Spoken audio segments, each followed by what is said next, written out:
Most believe World War I ended in May 1945.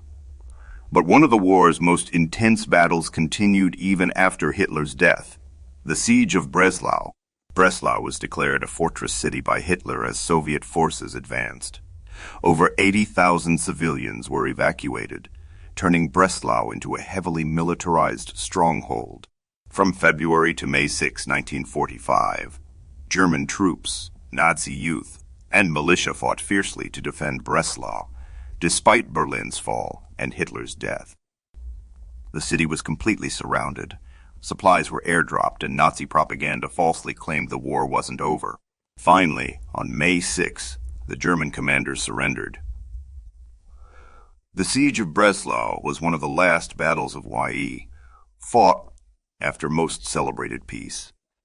The Siege of Breslau reminds us that war ends not with headlines, but when the last bullet is fired and the final battle concludes.